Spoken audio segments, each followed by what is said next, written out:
Halo, halo, apa kabar? Senang sekali. Saya Hersbun Arif. Dan saya Agi Beta, selamat tahun baru Nah, semuanya untuk ya selamat pemirsa tahun Off baru. the Record ya Mas. Ya mudah-mudahan ada harapan baru. Dan selamat datang juga di dapur redaksi Forum News Network. Dan saya akan menjadi tuan rumah Anda untuk kita membahas beberapa isu dengan topik membaca berita di balik berita. Itu kan tagline dari Off the Record ya Mbak ya. Nah, Iya betul. Oke, jadi apa saja berita-berita di tahun baru ini yang saya kira bisa akan menjadi menarik perhatian publik dan juga punya implikasi politik dalam jangka panjang nih Mbak Agi?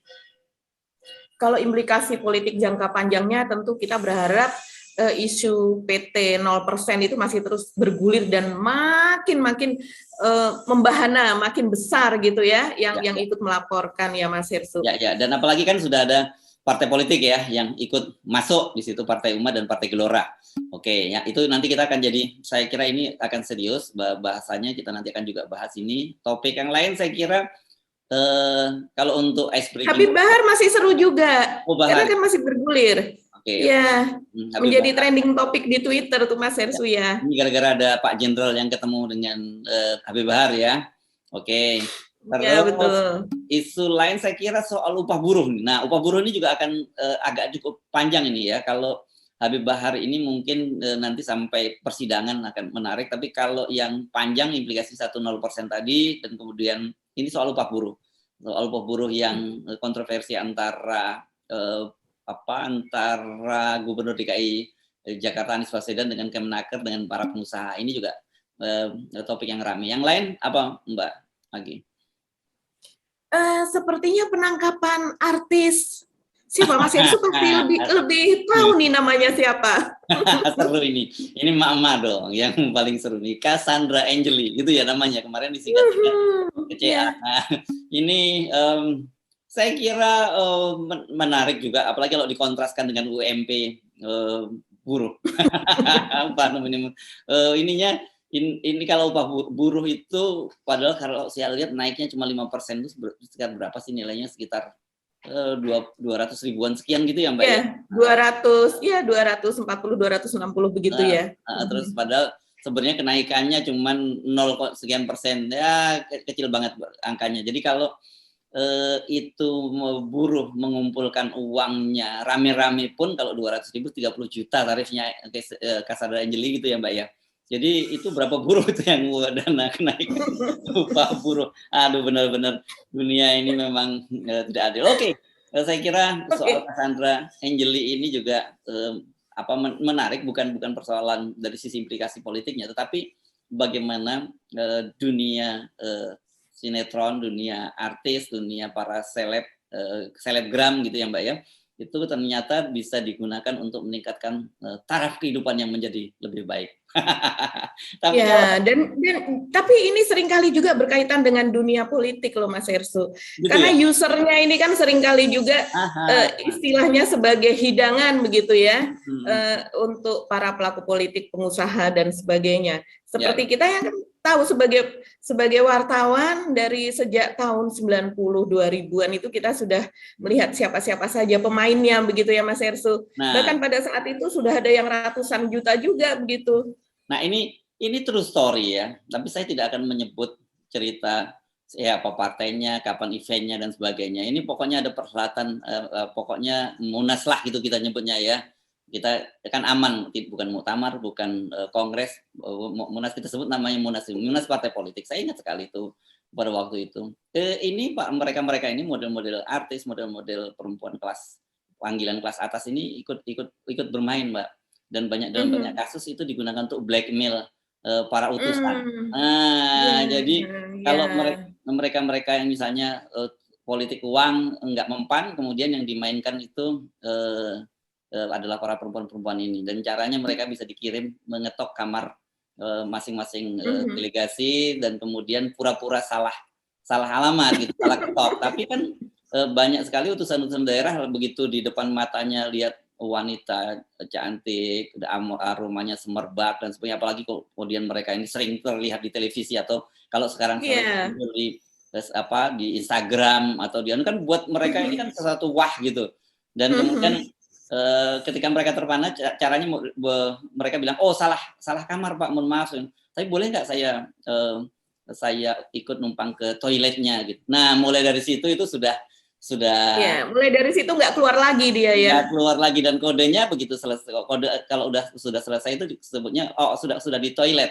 Nah gitu biasanya di chat itu, dan kemudian digerebeklah kamar itu, dan disitulah kemudian terjadi mau nggak mau di blackmail. Ya. Nah ini yang kayak gini ini karena ini bagian dari permainan politik juga, karena tadi Anda menyebutkan permainan politik. Nah dalam kasus Cassandra Angeli ini kita belum tahu siapa usernya ya. Biasanya kan yang dipidanakan dalam kasus seperti ini adalah para muncikarinya ya, bukan para, mereka ini dianggap korban human trafficking atau bukan? Iya, termasuk itu ya, perdagangan manusia. Ya. Nah yang biasanya mereka dibebaskan, tetapi bagaimanapun juga nama, saya nggak yakin namanya tercemar ya kalau dalam situasi sekarang. Ada value yang berubah ya Mbak ya, ternyata biasa aja. Iya betul. Ya. Kalau dulu ada rasa malu ya, tapi kalau sekarang sepertinya itu terus kemudian menjadi pembicaraan ya. Emang berapa tarifnya gitu? Dan adu-adu ya, tarif itu berapa sih Mbak? Yang beredar kan itu banyak sekali itu angka-angkanya itu. Betul. Ada yang usianya sudah hampir 40 gitu ya. Itu tarifnya memang di bawah 30 Mas Ersu. Oke. Nah, ya, tapi ada juga yang pemain sinetron terkenal ya, kita sudah tahu ya, yang waktu itu gitu, itu kan 80 ya disebutkan. Tapi ada yang di atas itu, yaitu di atas 100 juta.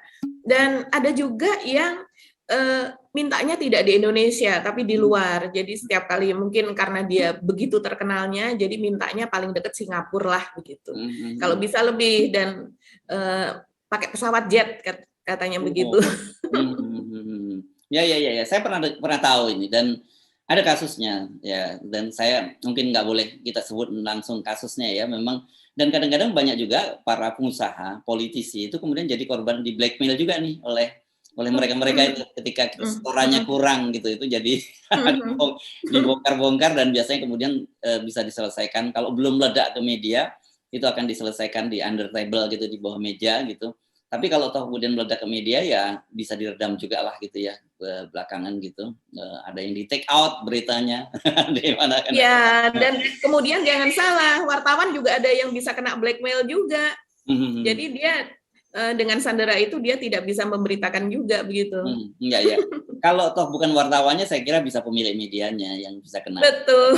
Iya. Kan sekarang ini banyak sekali media-media yang dimiliki oleh pengusaha besar, oleh para politisi. Jadi mau nggak mau ketika ada kasus-kasus semacam ini, ada kasus-kasusnya yang muncul di berita jadi heboh, tapi ada kasus yang tidak heboh gitu ya. Dalam kasus misalnya kemarin yang cukup heboh yang terbaru itu kasus suami siapa Mbak, sinetron siapa yang sekarang katanya ada skandal dengan anak menantu seorang jenderal dekat dengan Pak Jokowi. Ya, siapa namanya? Saya kurang mengikuti sinetron ya. Kalau nggak salah namanya ada Ayunda-Ayundanya begitu. Itu agak unik juga ya Mas Ersu. Itu dimuat di berbagai media konvensional. Kalau umumnya orang menyebutnya media mainstream gitu ya. Nah, itu dimuat di hampir semua media itu ada. Padahal pelapornya siapa hanya diberikan inisial oleh si pengacaranya begitu. Dan kemudian nama Bapak Jenderal yang katanya maaf ada di lingkungan Pak Jokowi, di lingkungan istana disebutkan demikian oleh pengacaranya, kan tidak jelas ini orang siapa begitu ya. Itu tetap saja dimuat oleh semua media. Nah, ini tentu sangat berbeda dengan kasus Rifa Handayani kemarin ya, Mas Ersu, di mana bisa dibungkam semua media besar itu sehingga tidak memuat itu, dan hanya media-media pinggiran saja yang memuatnya. Dan FNN tentu saja yang memuatnya. Dan FNN tentu saja, justru dengan wawancara eksklusif ya. Ya. Saya tidak mau menyebutnya eksklusif pada waktu itu, nyebutnya wawancara khusus gitu. Iya. Ya, jadi beginilah. Pertama kali yang dapat ya. Itulah untungnya ada media-media independen seperti FNN. Memang FNN ini merupakan media independen. Kita tidak punya bohirnya kita semua gitu. Itu yang membuat kita berbeda. Dan kita memang perlu saya informasikan kepada Anda semua bahwa pendiri dari Forum News Network ini adalah rata-rata nanti kalau disebut senior kita terlalu belagu gitu, enggak, rata-rata wartawan yang cukup lama lah di media ya gitu. Orang seperti saya sudah 30 tahun lebih di media. Mbak Agi saya kira juga sama ya, atau lebih usia Mbak Agi jauh di bawah saya kayaknya deh. Terus anjung saya. Ya Mbak Agi ini pernah bersama dengan saya di Metro TV, pernah di Antv juga pernah, tapi kalau di Metro kita sempat bersama sebentar, tapi di Antv kita nggak ketemu ya Mbak ya. Dan ceritanya panjang juga. Jadi rata-rata kita adalah media ini dibangun oleh teman-teman yang aktif, yang cukup lama berkiprah di media, dengan melihat bahwa media sekarang ini penguasaannya terhadap oleh para konglomerasi gitu, itu sudah jadi gampang banget dikendalikan dan gampang dibungkam gitu ya. Makanya kita membangun Forum News Network. Jadi itulah kira-kira kalau Anda membaca berita, kenapa kok ada berita yang berita ini jadi heboh, berita ini tidak heboh gitu. Atau berita tentang tokoh ini hanya dimuncul di media tertentu, sementara yang ini yang sebenarnya nilai beritanya jauh dibandingkan dengan tokoh tadi, kenapa nggak muncul? Kenapa? Nah ini itu tadi berkaitan dengan peta kepemilikan media saat ini, gitu ya Mbak Agi. Ya, betul. Oke, saya kira soal tarif 30, 80, 100 jangan dilanjutkan, bikin nyesek aja karena para buruh di Jakarta gitu ya, baru dinaikkan tarif gajinya sekitar 200-an ribu saja, hebohnya sudah nggak karu-karuan. Perjuangan yang berat ya. Ya, berat banget gitu. Kita membayangkan, itu benar-benar deh ya, tapi inilah memang dunia itu tidak adil sekarang. Dan ini kasus ini akan terus berlanjut ya Mbak Agi, soal tarif UMP yang diterapkan oleh Anies Baswedan ini. Iya. Sepertinya akan terus berlanjut nih Mas Hersu, karena dari Apindo sendiri tampaknya akan membawanya ke ranah hukum begitu ya. Akan melaporkan ini karena dianggap tidak sesuai dengan keputusan dari Kemenaker yang menaikkan hanya 0,85% begitu, dan Anies kemudian memutuskan dengan pergubnya naik sekitar 5,1%, sehingga sebenarnya nggak banyak seperti Mas Hersu katakan tadi, hanya sekitar 240-an ya kalau nggak salah, sehingga menjadi 4,6 gitu. Nah, tapi ini terus kemudian disebut ada Anies Effect memang ya. Walaupun sebelum adanya keputusan Anies ini di seluruh Indonesia buruh memang sudah bergerak begitu. Kan ada demo di berbagai kota secara serentak kemarin itu belum lama. Dan kemudian kita juga tidak lupa yang terjadi di Banten, yaitu pendudukan dari kantor Gubernur Banten. Dan kemudian saat ini juga sedang diproses, ada 6 yang jadi tersangka ya Mas Hersu. Tapi kita harapkan mudah-mudahan itu bisa bisa dibicarakan begitu ya. Mediasi lah ya Mbak ya. Ini nggak usah ada mediasi. Terlalu baper kok. Mereka ini kan sebenarnya berjuang untuk makan sehari-hari itu. Jadi kalau kemudian Pak Gubernur ini kan bagaimanapun juga bapak dari para buruh di Banten itu. Jadi harusnya kalau menghadapi kenakalan semacam itu nggak usah terlalu baper, bawa persoalan kehormatan dan sebagainya ini. Memang ya, tentu saja pendudukan kantor itu nggak bisa dibenarkan. Tapi menurut saya kalau kemudian ini harus dibawa masalah-masalah kayak gini ke pengadilan, itu saya kira nggak bijak. Dan jangan lupa nih, sebagai politisi, Gubernur Banten itu harus berpikir tentang konstituen, dan konstituen buruh ini sangat besar. Ini kan juga bisa merusak citra dari Pak Gubernur kalau hal-hal yang sepele. Kalau saya jadi Pak Gubernur Banten tuh Mbak Agi, saya panggil mereka, saya ajak makan siang bareng gitu. Terus kemudian mereka yang proses sudahlah dikasih sangu nih, titip untuk anak-anak di rumah dan sebagainya. Itu pasti jauh lebih indah ya Mbak ya kalau dilakukan semacam itu ya. Dan nggak akan mengurangi kehormatan seorang Pak Gubernur, malah justru akan dielulukan oleh para buruh. Justru akan semakin menaikkan bisa dikatakan popularitasnya ya Mas Hersu dengan cara seperti itu. Seperti yang dilakukan Anies kemarin itu juga dengan duduk bersama begitu, ketika di demo kan dia keluar dan kemudian dia berdialog, berdiskusi, dan kemudian setelah membuat kajian dan akhirnya diputuskan 5,1%. Walaupun ya seperti biasa lawan-lawan Anies gitu dari partai misalnya dari PSI itu tentu tidak setuju dengan hal tersebut.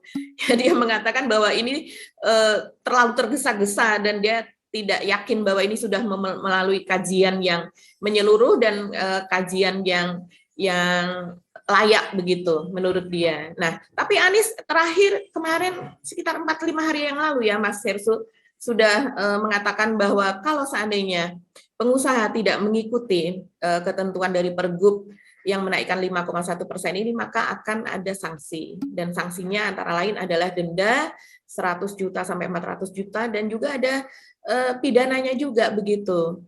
Nah, apa kata dari Kadin ya Mas Hersu dalam hal ini ya? Tadi kan Apindo mengatakan demikian. Kalau Kadin bagaimana Mas? Kadin DKI sudah berubah. Meskipun tadinya juga menentang, Kadin DKI menyatakan bahwa mereka bisa menerima itu. Nah, ini saya kira para pengusaha yang cukup bijak, dan tapi dia minta gini, kan ini kan Pergub dan kemudian ada SK turunannya. Jadi apa yang mereka tawarkan itu tidak semua, kata dia, tidak semua pengusaha dikenakan aturan itu mungkin sesuai dengan kemampuannya. Nah, saya kira kalau kemudian dilakukan audit bareng-bareng itu lebih transparan, saya kira itu jalan yang paling bagus ya. Kalau kemudian ada bisnis-bisnis yang memang tidak mampu, ini harus dibuktikan betul ya melalui audit. Ya saya kira tidak perlu ikut menaikkan misalnya gitu. Tapi yang perusahaan yang gede, yang tambah kaya-kaya itu nggak bisa mereka cukup menghindar. Kenapa? Karena kalau misalnya dipukul rata dan ada pengusaha yang nanti memang masih masih baru mau recover gitu, dan kemudian sebagai dampak karena nggak bisa membayar gaji, mereka harus ditutup perusahaan, kan buruh juga rugi. Saya kira cara seperti ini jauh lebih elegan gitu ya Mbak ya. Iya betul. Ini lebih bijaksana ya Mas Hersu. Apalagi kalau seandainya perusahaan-perusahaan yang tadi seperti disebutkan dia memang masih belum mampu dan kemudian masih recovery, ini diberi kesempatan untuk meminta kelonggaran begitu ya istilahnya. Walaupun yang sudah selama ini sudah di atas UMP ya jangan sampai turun begitu, jangan sampai turun dari ketentuan itu begitu. Tapi kalau seandainya yang memang belum dan sekarang sedang terkena dampak dari pandemi ini, itu bijaksana sekali kalau seandainya diberi kelonggaran ya berdasarkan audit dan kemudian ada pertimbangan khusus begitu. Tapi tidak langsung membawa ini ke pengadilan, karena kalau bagaimanapun ya ini adalah buruh itu kan merupakan nyawa kita ya. Dan di Jakarta kehidupan buruh itu berat, sungguh berat, karena sewa kontrak rumah itu lebih tinggi. Walaupun sekarang mereka ada keringanan, yaitu dengan adanya Jaklingko, terus kemudian juga seandainya yang dari luar kota di Jabodetabek ini mereka bisa naik komuter lain dengan harga yang murah begitu, tapi tetap saja harga makanan juga tinggi di sini. Jadi dan pendidikan yang katanya gratis pun juga mereka tetap harus mengeluarkan biaya begitu. Ya. Nah ini memang sejak awal saya juga menyatakan bahwa harusnya persoalan upah buruh ini tidak sepenuhnya memang dibebankan kepada para pengusaha ya Mbak ya. Kita mesti fair juga ya. Kenapa sih pengusaha ini jadi berat menaikkan upah buruh ini? Karena ternyata banyak sekali invisible cost. Banyak pungutan-pungutan yang tidak resmi itu yang membuat mereka pengusaha itu jadi sangat berat bebannya. Kedua, ya nggak boleh juga bahwa kesejahteraan buruh itu semuanya dibebankan pada pengusaha. Kenapa Anda tadi sebutkan gitu, misalnya soal perumahan, soal kesehatan, soal transportasi dan sebagainya, itu di situ harusnya peran pemerintah. Saya misalnya membandingkan misalnya dengan di Cina. Di Cina kenapa ya kok ongkos buruhnya bisa sangat murah? Karena transportasi di sana juga murah, perumahan buat buruh juga disediakan oleh pemerintah gitu. Jadi dalam hal ini saya kira Anies wajar melakukan itu. Kenapa? Karena dia banyak melakukan PR-nya sebagai pemerintah, pekerjaan rumah yang dia untuk tadi yang Anda sebut tadi, transportasinya, pendidikannya, kesehatannya, itu kan dia lakukan. Nah, sementara pemerintah daerah lain kelihatannya mungkin saya tidak tahu karena sekedar political will atau karena APBD-nya memang tidak memungkinkan, mereka tidak bisa melakukan, dan dalam hari ini mestinya pemerintah pusat gitu yang mengambil peran kan Mbak ya. Itu. Nah, itu satu. Kedua, jadi agak aneh kalau kemudian pemerintah sekarang dalam hal ini oposisi, pemerintah bersama pengusaha gitu kan, dalam kasus ini kan Kemenaker bersama dengan para pengusaha berhadapan dengan situasi, dan lebih lucu lagi partai mengaku partainya anak muda, partai milenial, tapi PSI tadi sikapnya kok lebih mendukung pengusaha gitu, bukannya malah dia bersama buruh, meskipun dia bungkus dengan dalih apapun tadi, tapi kita tetap melihat bahwa dalam hal ini PSI ini kok lebih dalam berbagai langkah-langkahnya lebih pro oligarki nih saya kira. Jadi kita mesti mulai curiga nih terhadap PSI ini sebenarnya untuk apa partai ini dibangun? Benar nggak kecurigaan-kecurigaan di masa lalu bahwa waktu mereka berdiri mereka disebut bahwa mereka ini digunakan untuk kepentingan oligarki, tapi wajahnya saja yang anak muda. Ini yang saya kira harus dibuktikan oleh teman-teman PSI, tidak hanya sekedar retorika tapi dalam langkah nyata. Dalam kasus ini dia jelas sekali bahwa dia berpihak pada para pengusaha gitu dengan dalih apapun. Iya, iya betul. Jadi sepertinya jadi seperti corong oligarki begitu ya. Dan ini sebenarnya sayang sekali buat mereka karena mereka seperti membenarkan isu-isu yang berkembang selama ini ya Mas Hersu, bahwa mereka adalah taruhlah isu yang sangat berkembang dan kita mudah temui di media sosial maupun di media-media yang bisa disebut media begitu kan. Itu berkembang isu bahwa di belakangnya itu ada dari perusahaan tembakau begitu, terus kemudian ada dari perusahaan ya yang terkenal itu gitu, yang kita bisa sebut itu oligarki begitu. Dan selama ini kan mereka sebenarnya sudah membantah gitu bahwa bahkan dengan ketika mereka pemilu kemarin mereka kan juga membuka donasi ya. Jadi donasi dari masyarakat yang akan menyumbang untuk partai begitu. Jadi untuk memperlihatkan bahwa mereka mendapatkan dukungan banyak dari masyarakat, seolah-olah tapi itu seolah itu hanya sekedar pemanis bibir saja begitu. Karena berapa sih dapat sumbangan dari masyarakat itu untuk running partai seperti itu begitu. Ya. Apalagi dengan running begitu banyak DPD di seluruh Indonesia gitu, sementara kita tahu yang lolos ya hanya di DPRD saja begitu, di pusat kan tidak gitu. Ya. Oke.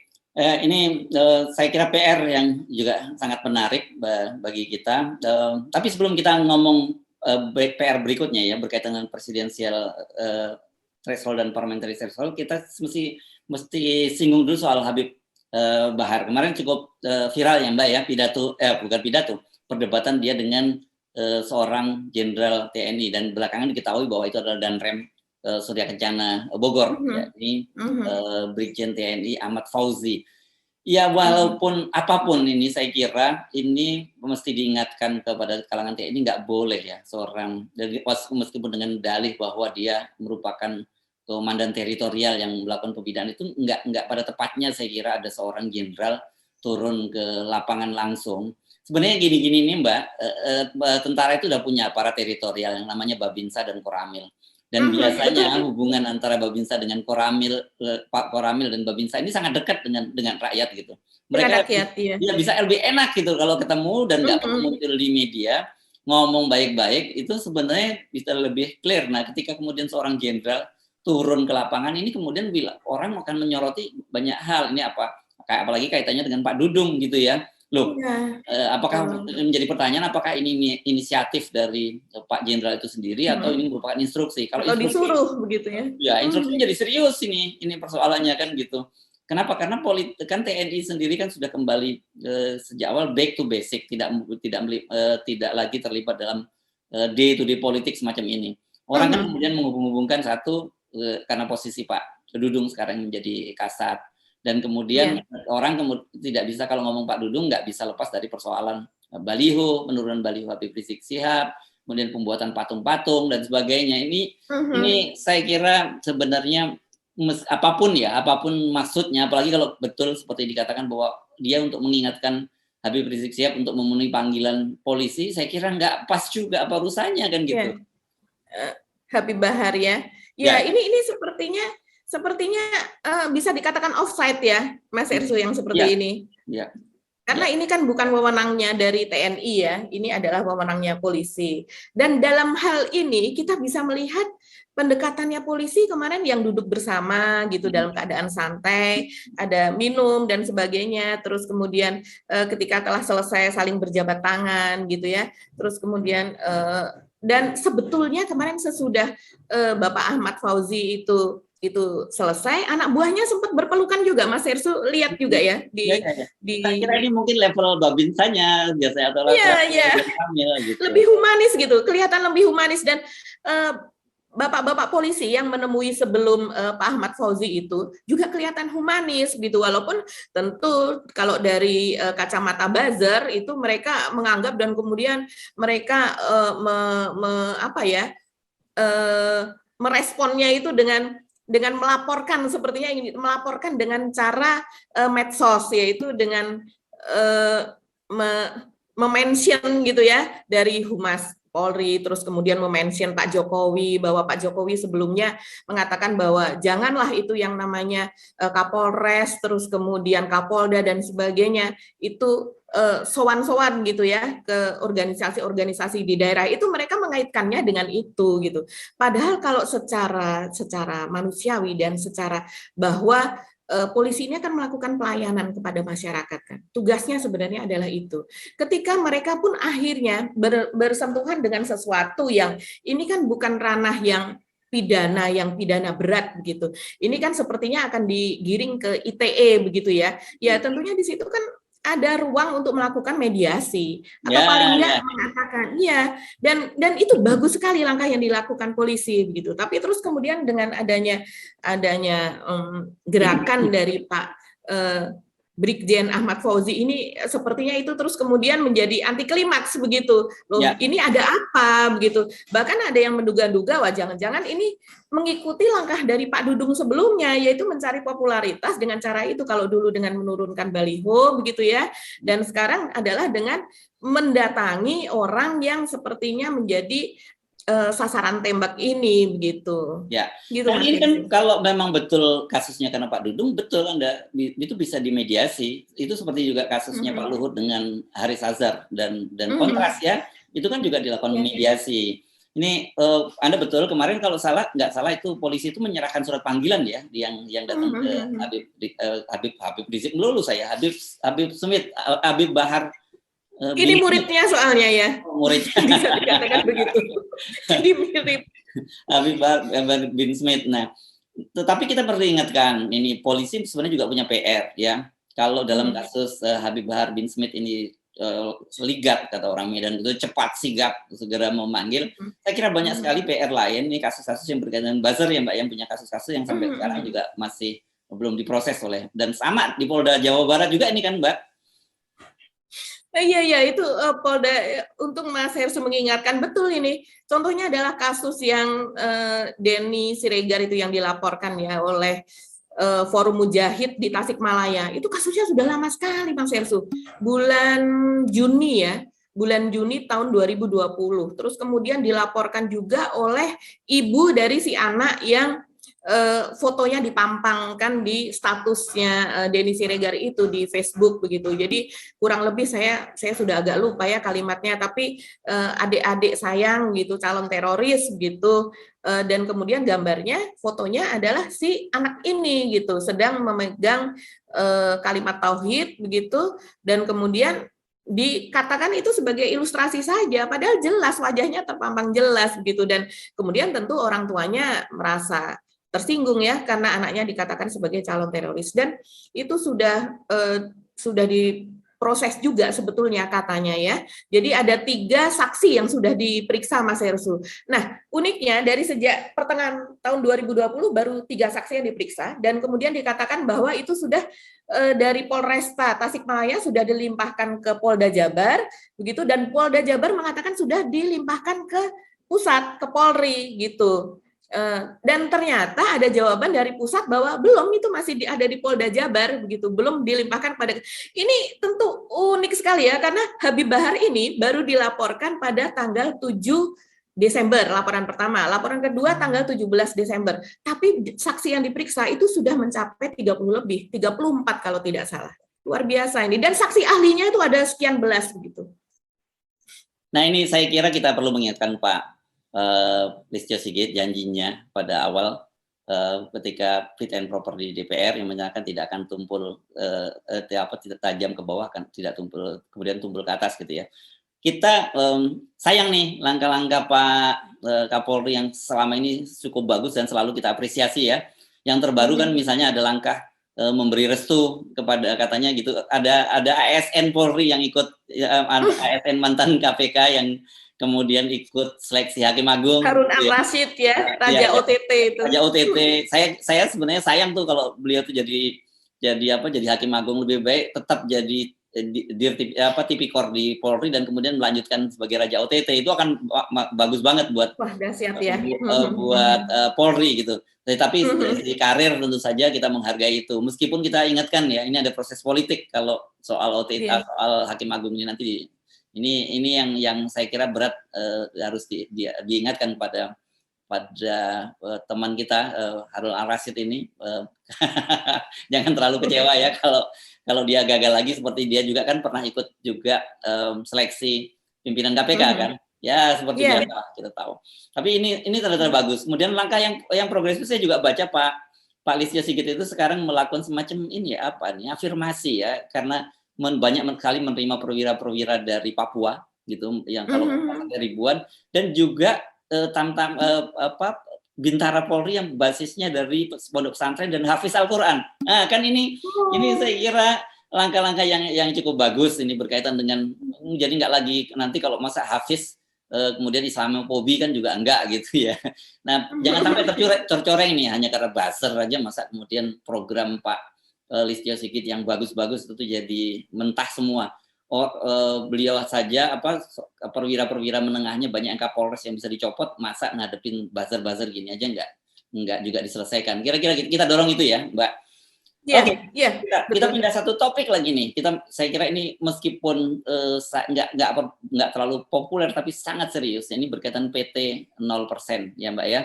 Ini sangat menarik karena ternyata kalau kemarin Majelis Hakim di Mahkamah Konstitusi itu selalu menolak beberapa gugatan ditolak karena alasan legal standing, yakni bahwa kalau warga negara biasa itu nggak punya legal standing, yang punya legal standing adalah partai politik. Ini logika yang lucu juga, karena kan ada hak dipilih dan hak memilih. Justru hak memilih itu menurut saya yang jauh lebih penting, karena itu adalah salah satu ciri khas demokrasi ya, dan itu dijamin oleh konstitusi. Nah, tetapi kalau memang itu logikanya, sekarang sudah mulai ada partai politik yang turun, yakni Partai Gelora ini yang sudah terbuka menyatakan lewat, bahkan yang ngomong ini langsung ketua umumnya Partai Gelora, Anies Mata. Ini dahsyat ini, karena dia tidak hanya menggugat presidensial threshold tapi juga parliamentary threshold. Nah, ini seru. Dan kemarin begitu saya dengar komentar dari pakar hukum tata negara Margarito Kamis, kata dia ini baru sedap, ini permainan akan jadi berubah. Ini mudah-mudahan petanya akan berubah. Saya bayangkan gini, mungkin hakim nanti akan mencari celah, itu kan belum ikut pemilu partainya gitu. Nah, kalau kayak gitu kita dorong nih PKS dan Demokrat gitu untuk mengajukan judicial review. Itu baru seru, Mbak, kalau Demokrat dan kemudian PKS juga bergabung bersama dengan Gelora dan Partai Umat. Ya, kita berharap calon-calonnya akan lebih banyak dan lebih beragam, ya.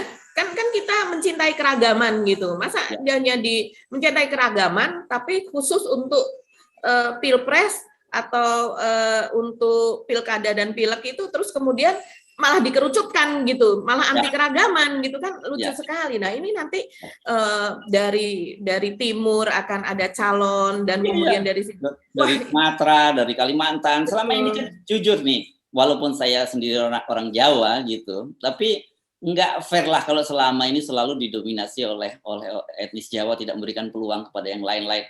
Dan saya kira sebenarnya orang seperti Pak Jokowi, kalau kemudian ingin tetap mengamankan setelah beliau turun gitu kan ada putra-putrinya juga, ada putra dan menantu maksud saya yang sekarang berkarir di politik. Kalau masih terus dipertahankan oligarki parpol dengan presidensial threshold 20%, jangan mimpi deh Pak Jokowi akan mencalonkan putra dan menantunya, atau setidaknya menyiapkan penggantinya gitu, karena pasti akan dipotong oleh partai-partai politik. Begitu juga calon-calon lain, orang seperti Pak Tito Karnavian ini kan sebentar lagi akan jadi orang yang powerful. Kalau banyak gubernur dan bupati yang PLT, ada 271 kalau tidak salah ya Mbak, yang kan PLT. Ini salah satu kandidat yang powerful. Percuma juga kalau kemudian PT-nya tetap 20%. Jadi orang-orang seperti Pak Tito, orang seperti Ganjar, orang seperti Pak Jokowi, dan itu seharusnya juga berkepentingan untuk membuat ini PT 0%. Kalau PT 20% ya yang disebut oleh kemarin ada seorang profesor dari Sulawesi Selatan bahwa yang pernah jadi anggota DPR juga, bahwa di DPR itu ada 7 dewa, kata dia gitu. Karena ya anggota DPR itu nggak berkutik apapun ketika 7 dewa itu sudah memutuskan apa yang mereka mau. Nah, ini saya kira akan menggelinding. Kita lihat deh Mbak, awal tahun ini gebrakan itu akan sangat seru. Saya kira itu Mbak Agi, ngobrol-ngobrol kita di meja redaksi Forum News Network.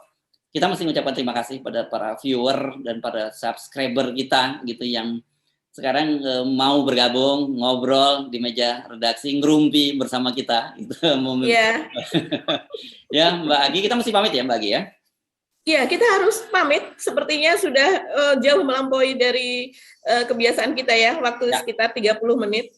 Ya, terima kasih atas perhatian Anda dan semoga kita dapat menyambut tahun ini dengan harapan yang sepenuh-penuhnya. Saya Agi Beta. Saya Hersman Arif dari Forum News Network. Tetap semangat karena janji Tuhan, janji Allah Subhanahu wa taala menyatakan bahwa di balik kesulitan itu selalu ada kemudahan. Jangan lupa salam 0%. Wassalamualaikum warahmatullahi wabarakatuh. Waalaikumsalam warahmatullahi wabarakatuh.